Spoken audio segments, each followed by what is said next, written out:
Welcome to it, sports fans. It is the MKT Show. I am MKT. Welcome to it. So, short and sharp tonight, there is football on. So, thought I'd just touch on, if you are South African and you went to school here, you have half term. Um, so, we are going into the half term break now in terms of football.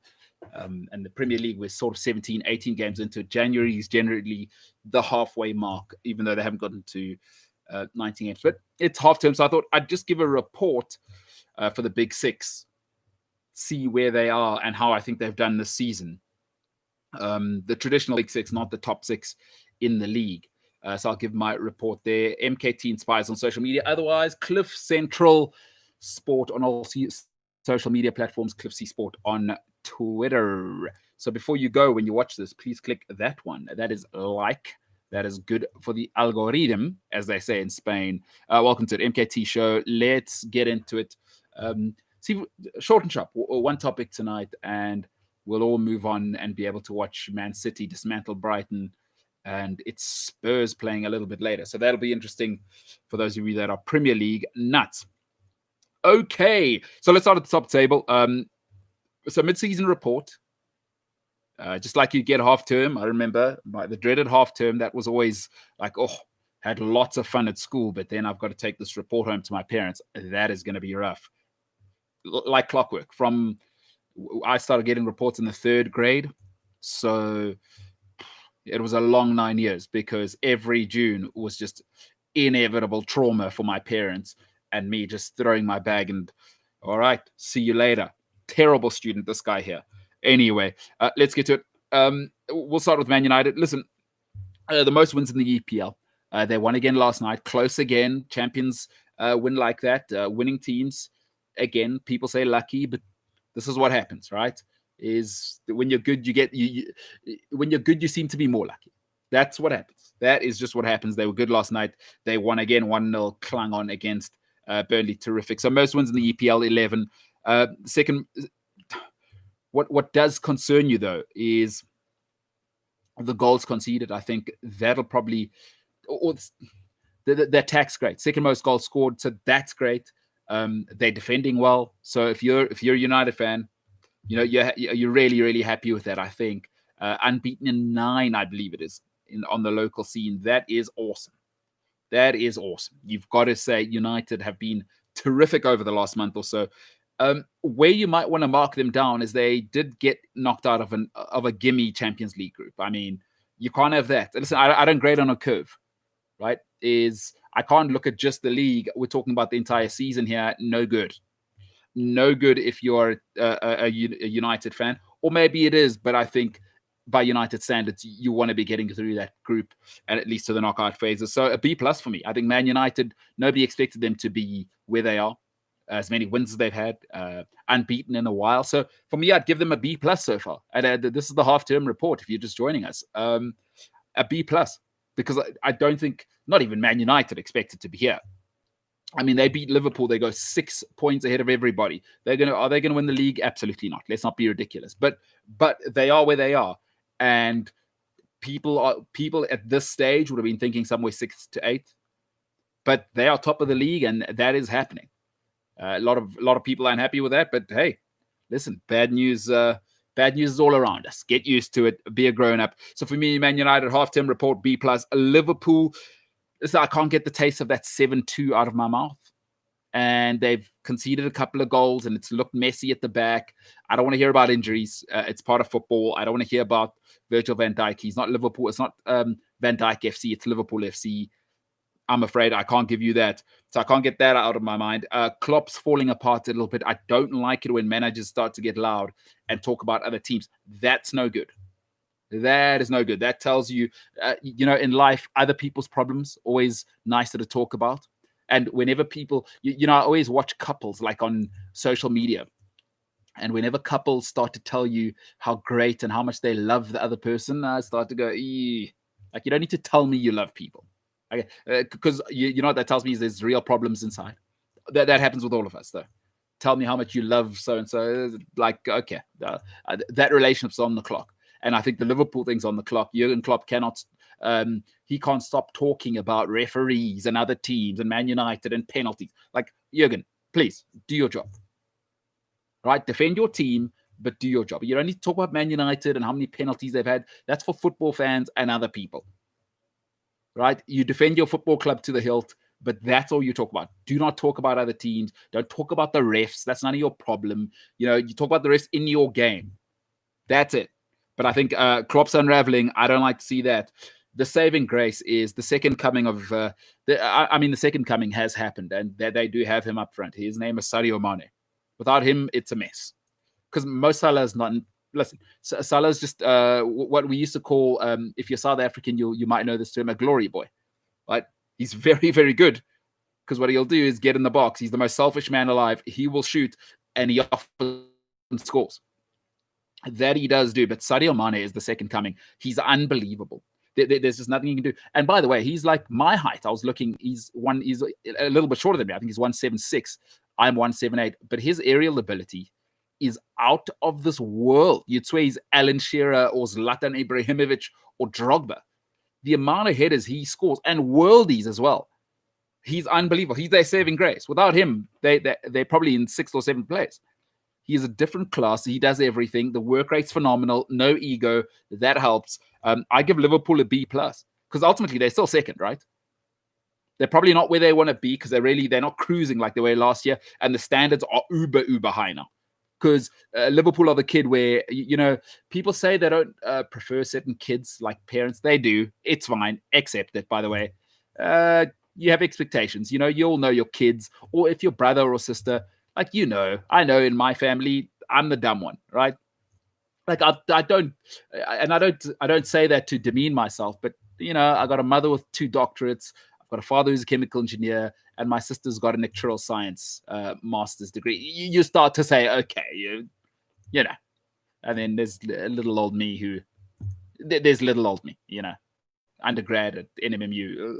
It doesn't match up. Sadio Mane is like the smart kid of the family, and that helps. So I don't grade on a curve. Right? It's been brutal in my life seeing smart people in my family. The Spurs, I'll tell you what, I love that I suggested at the beginning of the season, your best player, Son. What's Jose done is, okay, that's our guy. Now, Harry Kane, drop a little deeper. You're going to support Son because he's our X factor. And I think it's the right thing. I think Harry Kane operates best as a backup singer. He's not world class. He's not going to drive you to the top. We saw that when Spurs should have won the league the season Leicester won it. Mourinho is such a grown-up because Mourinho doesn't care how you feel. He cares about what's true. And Mourinho wants to win. And he knows that Son is the only world-class player that Spurs have. He knows that. And he's done terrific this season. So I think Son has been key. They've got the best defense in the top 5. Now, that's Mourinho all over. I tell you what they do. They look nasty and they look clinical. And it's year 1.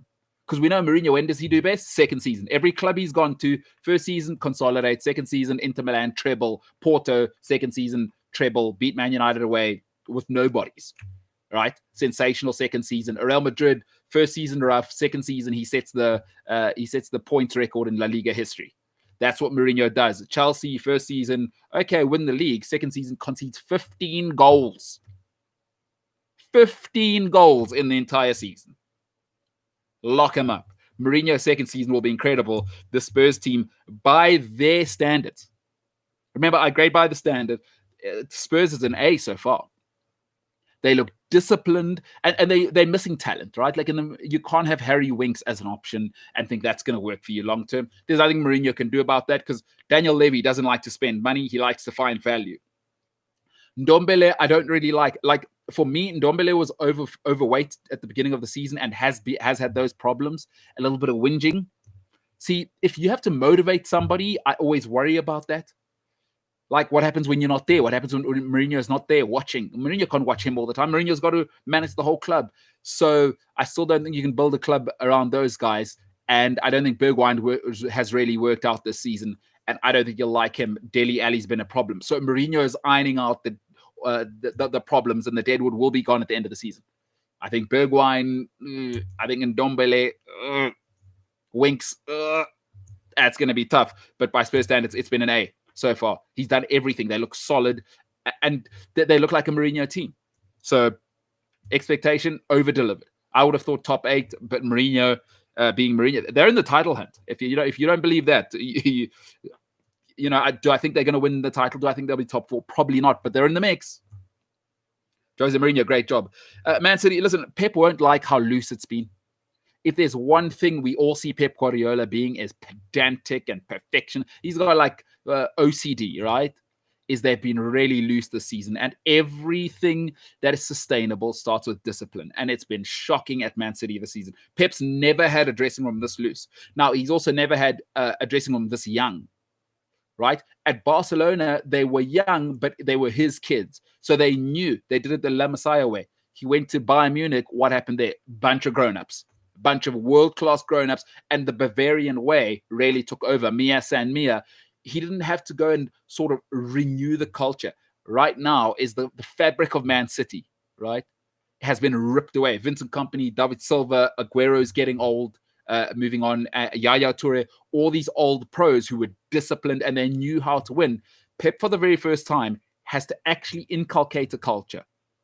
And that's tough stuff. He's learning that it's not as easy. So you got guys like Mendy and Kyle Walker breaking lockdown rules, and Foden breaking lockdown rules and going to Iceland. And you got Aguero going to parties. So now Pep is probably learning a side of management he's never had to do before. It's been a really, really loose off season. It's been a big problem. And the leaders and the legends have gone. So now he actually has to micromanage the dressing room. It's been tough. He won't love that. Jesus and Aguero, neither scoring. Aguero, again, lockdown. He's broken the rules. Jesus breaking the rules for lockdown. It's been loose. He won't love it. Jesus playing. He's still not scoring. That's a problem for him. And that West Brom draw, I think, encapsulated everything they've been. Listen, they took Chelsea to school and they mutilated Man United in the cup. But still, that West Brom result, ugly taste in the mouth. By their standard, it's been a D. Listen, they'll win 2, and I think they'll win the next 2. They'll win tonight and win again on the weekend, and then they'll be 3 points off the top. But still, by their standards, it's been a D. It's been loose. It's been no discipline. It's been no intensity, and that's a problem for Pep Guardiola. By their standards, a D. Still think they're going to win the title, but by their standards, Chelsea, I think. Look. They're scoring goals, so that's good. But you have to say, just the whole thing's too loose again. It's tactical naivety, and I think Frank Lampard is learning on the job. This is what happens when you employ people. The problem for Frank Lampard is this. So it's like, if somebody's poor and they don't have food and they got to walk in rain and they don't have shoes and they got to walk 5 kilometers in rain and they live in a shack to school, you give a little bit more leeway. But if you live where I live, where there's middle class and upper middle class kids, you tend to say, okay, well, you got extra lessons, you've got the internet, you've got the best food, someone's cleaning your socks, you come home and you just throw your bag and you can carry on with life. We've got extra lessons for you, personal development, psychiatrists. Like, really, what resources do is minimize your excuses. Chelsea, by spending £260 million, is what they've said to Lampard is, the learning curve, we're afraid that's not an excuse. So you have to grade on that curve, right? 260 million is 260 million. I understand you lost Hazard, and I understand the high turnover. As a Chelsea fan, do I think he should be fired? Absolutely not. I'm just saying, I don't grade on a curve, and you spent the money. It means the learning, sort of the leeway for how long you have to learn, that window shuts. And Lampard, it has been no good. Still tactically naive. Chelsea still not clinical. And I think the most worrying thing is he's been unable to get Christian Pulisic going. That is very, very worrying as a Chelsea fan myself. But I just think Pulisic's ready to go. I mean, could you imagine Pulisic at Liverpool, Pulisic at Man City? Are you kidding me? Him with Kevin De Bruyne, it would be a mess. I mean, if Raheem Sterling's doing that, or Sterling isn't half the player that Pulisic is just in terms of raw talent. Listen, the coach has to put players in positions to win. It's naive. I don't know what's happening in the middle. I think he's messing around with N'Golo Kante, and I don't love it. But great on it. You got to be honest and say a D. Frank Lampard, it's a D. Expectations were top 4. Even if he gets it, this wasn't the way to do it. There's been no progress, and he's really, really struggling to put Pulisic in a position to win because that's your star player. Nobody else. That's the X factor. Ziyech, it's touch and go. I mean, this isn't the Dutch league. Everybody keeps telling me Ziyech is this, wizard. Okay, show me. Because in life, you are what you do, not what you say. Ziyech, I'm getting injuries and I'm getting a bit of sulking, and I'm not quite seeing it. You're not David Silva, and if you're not that, then I don't want to hear you talking. Show me what you can do before you get any credit in the bank with me. It's a D for Chelsea. It really is. It's been disappointing. It's his saving grace. I was going to say an E, but his saving grace is that he got through to the Champions League knockout phase, and that's going to be a tough one against Atletico Madrid. D for Chelsea, and we'll finish off with the Gooners. I think it's been difficult. They've made it difficult for themselves. Listen, I'm not going to give people excuses for problems they bring into their life. Listen, if your parents are abusive, you're born poor, like, I don't know, you're born with a chemical imbalance, you've got anxiety and it's been diagnosed, okay, like those in life, there are reasons and there are excuses. Being born with a chemical imbalance, mental health disorder, okay, like those are real things. They're very rare. They're very, very rare, but they're real things. So those are reasons. My parents, my mom and dad were abusive. Okay, that's a reason for you to be, to have some issues. But I don't want to hear I'm living where I live and I got food every day. I got 2 great parents, a 2-parent home. I got no problems.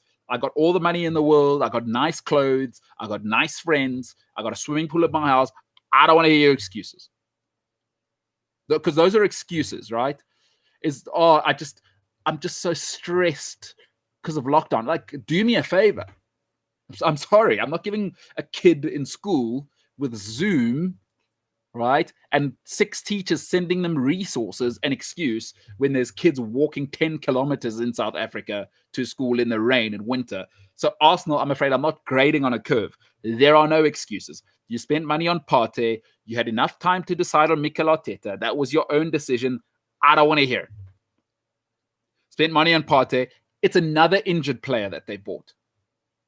Like, who does the research with this Arsenal recruiting? It's unbelievable how poorly this football club's run. And by the way, I like the Gunners, which should worry you because you want to be hated, or mostly winners are hated. But they've spent the money on Partey, and it's just been a disaster from top to bottom.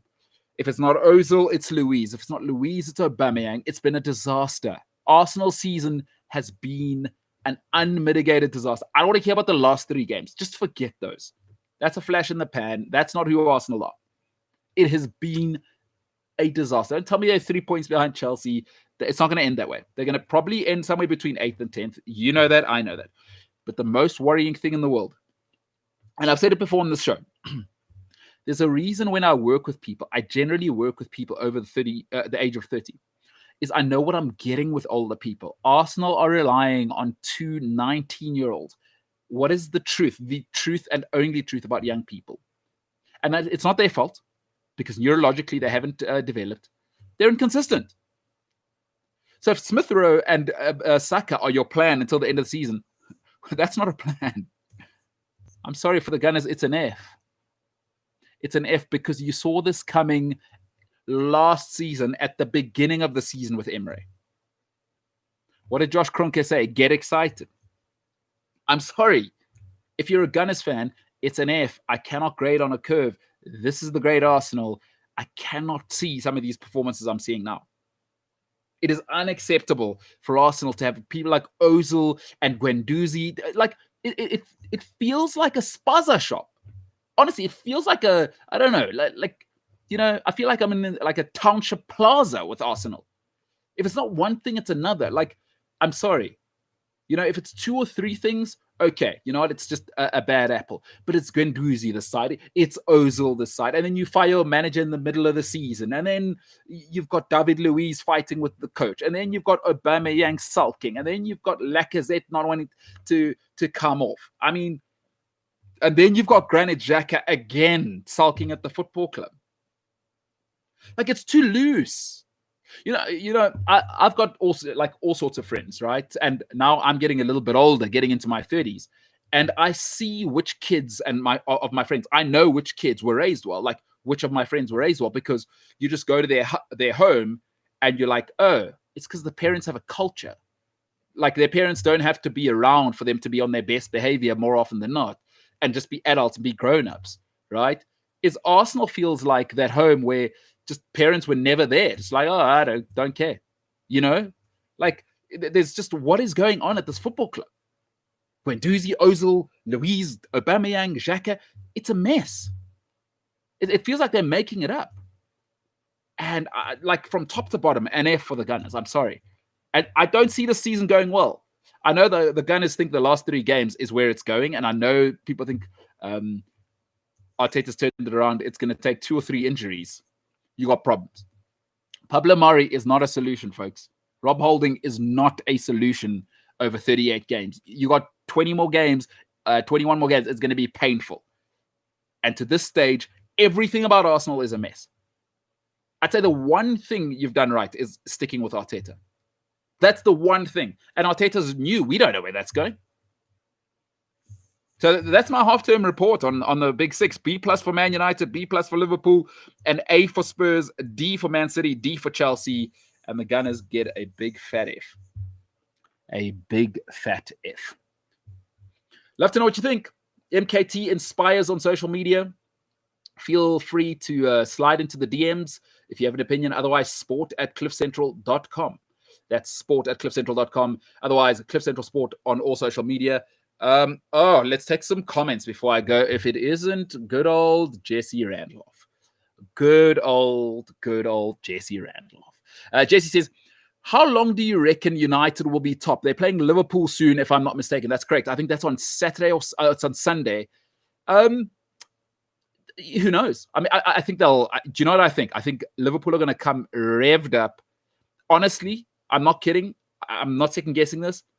I think it could be 4 or 5. Like Liverpool are going to come upset because it's been a bad 3 or 4 weeks. I think Klopp is going to want to shut a few people up. So I think till Sunday, to be honest. And I'm not just saying that wishful thinking. I think Liverpool are going to be upset and they're going to put some pressure on. And here's the thing I know about great sportsmen. When they have to win, they do. And I think Sadio Mane will bring his best stuff. And I do not see Aaron Wan-Bissaka or Luke Shaw wanting any bit of that. Jesse says, it looks like Arsenal are getting rid of the deadwood or trying.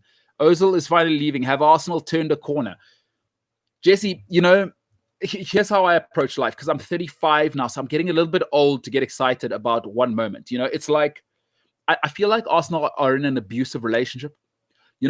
Abusive people, what do they do? And I don't mean just physically, but physically as well, is they always say, I promise I'm not going to do it again. So I'm compelled by evidence, not by how I feel. And the evidence of the last 18 years tells me that Arsenal have always done this, haven't they? A little bit like Emre comes, first 20 games, disaster. What happened to Arteta, first 20 games, FA Cup, disaster. So it's been 18 years. It's the 18th year where it's been a disaster. I don't think Arsenal have turned a corner because there's so many holes in the ship that maybe if you're the one plugging up a hole, once you're done plugging up that hole, you're like, oh, excellent, the ship is in working order. But there's like 30 holes in the ship and it's the Titanic. It's a mess. There's oil spilling out everywhere. I just think Arsenal, like I told you, Jesse, I'm afraid. Remember I said 3 to 5 years at the beginning of this season? Now I say 5 to 7 years to turn around. It's another year wasted. It's another year of awful recruitment. And by the way, Mikel Arteta is learning on the job. He's probably going to need another year, as you're seeing with Frank Lampard, to learn on the job, because you know what Arteta has just learned this season? Handling big players. When you got Pep Guardiola and you're the good guy with Raheem Sterling and the boys, cool, no problem. When you have to deal with Aubameyang and David Luiz, people who have, because those big players don't, it's not like Smith Rowe and Saka. Of course, these guys are going to play hard. They don't know anything better. David Luiz says, I've won a Champions League and played for Brazil over 50 times. Who are you? I had Phil Scolari as my manager. I had Jose Mourinho as my manager. What have you done for me lately? So now is Mikel Arteta's learning the hard way that, being stern and having a record as a player and being this hero, these guys don't care. Because what you have to do is challenge these top players. And he's a young manager and he's finding, these guys need to be challenged tactically and, by the way, motivated. So, yeah, I don't know. No, Arsenal have not. That's a very long way to tell you. Arsenal have not turned a corner. Change is painful. And I'm afraid, Jesse, if I know one thing, let me tell you something about my 20s. I've lived this. So this is not me making anything up. I used to drink like a fish in my 20s. So I don't drink anymore. And I was the type of friend you would not want. So that was from about, I always say to people, from about 15 to about 27. I was the most revolting person I've ever met in my life. And around that age, I said, yeah, listen, Chief, this isn't going to work. I'd stopped drinking and then, underwent some painful change that life forced my hand. And I kind of went that way. But my point is this, is those bad habits I learned from 15 to 27. I didn't learn them. I performed those bad habits. Let me tell you something about undoing bad habits. It is murder. It is murder. I wake up every day and I never think, oh, the bad habits are gone. It's like I always think, if it takes you one day to form a bad habit, expect about 3 or 4 days to undo that habit. If it takes you 1 year, so for me, it was a rough 8 years. I'm probably going to need 10 to 15 years to really undo it to become the person I want. Arsenal have had bad habits for 18 years. Unfortunately, it just doesn't work like this. So the Gooners, I'm afraid it's going to take, I think, another 5 years at least now, because they've wasted another year. They've bought badly for another year. They've tied themselves to Aubameyang for whatever reason. They didn't do their research there. I think it might have been better to let him go in hindsight. Ozil, a mess. So Ozil, because he tied up so much money, was a waste of a year. The whole half the dressing room, he split the dressing room. This has been a wasted year for Arsenal. Guendouzi, split the dressing room. Saliba, there's another guy left out. Why they get an F? What was happening there? It's been a wasted year for the Gooners, and I'm afraid you don't just get to say, the thing about turning around, the great Stephen Covey wrote a book called The 7 Habits of Highly Effective People. And he said, Jesse, I'm afraid for your football club, I'll finish off on this. Stephen Covey says, you cannot talk your way out of something you behaved yourself into. So if everyone had New Year's resolution, I want to lose weight, but you've spent the last 6-7 years eating badly, getting into bad habits, getting into bad relationships, and not protecting your mental health. Sorry, you can't talk your way out of that because you behaved yourself into it. So Stephen Covey says you cannot talk your way out of something you behaved yourself into. You just can't. So Arsenal can tell me do all the talk they want. Behavior. Can they become elite and actually just cut the deadwood? Willian, disaster. Another disaster. Give me one positive. Partey is a disaster. He's been injured. You're going to get Thomas Partey fit in March. It's too late. 50 million pounds spent. Pepe's been a disaster. 72 million pounds. Sorry, Jesse. I like the two youngsters, but you can't rely on the youngsters. And I've seen 18 years of terrible behavior. I'm afraid I've seen too much in life. Things don't just change like that. Mediocrity, I've always said it, is a cancer. Arsenal have become mediocre. And that's hard. It's so hard to turn around mediocre because mediocre is actually a downward slope to awful, to the dungeon. It's really the dungeon, just pretending to be the middle floor. And Arsenal have just been there for 18 years now. To lift an entire institution with a manager that's just got into his 40s, impossible. 5 years, I think, for the Gunners. So, Jesse, that is a very long way to tell you Arsenal have not turned a corner.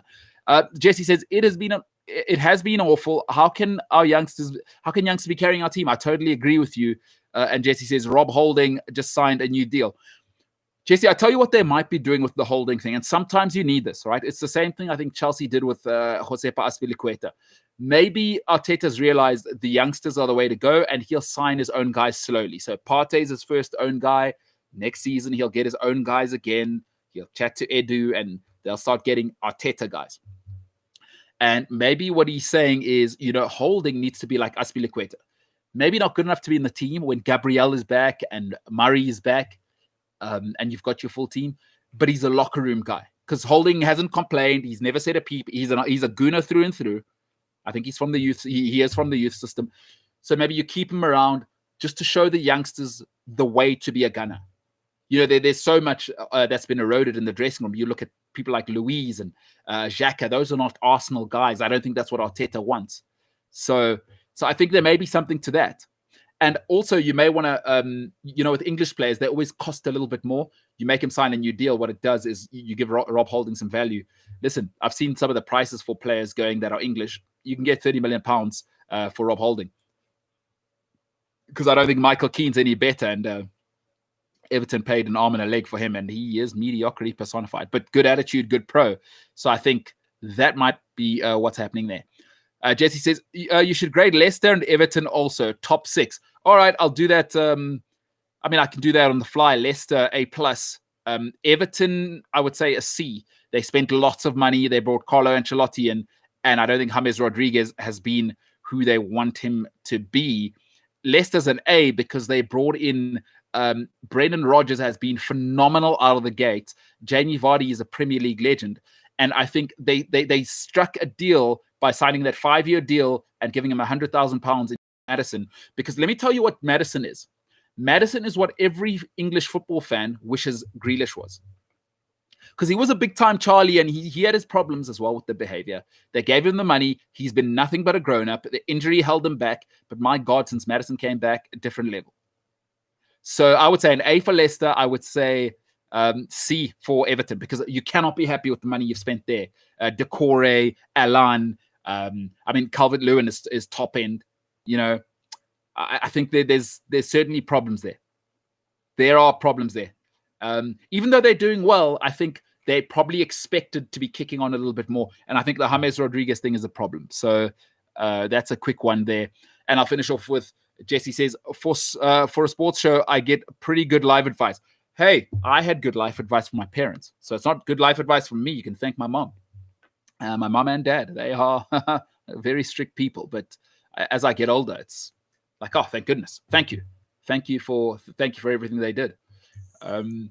So yeah, that's I talk a lot about my family, but I like to be open. So, but for tonight, folks, that is it. Enjoy the football. Enjoy your evening. You could have been anywhere with anybody. You chose to be, for whatever reason, with me tonight. I'm MKT. This is Cliff Central Sport. That is Gareth Cliff. So he is physical distancing from me. Ladies and gentlemen, for tonight, it has been an absolute pleasure. But for now, we are the hell out of here.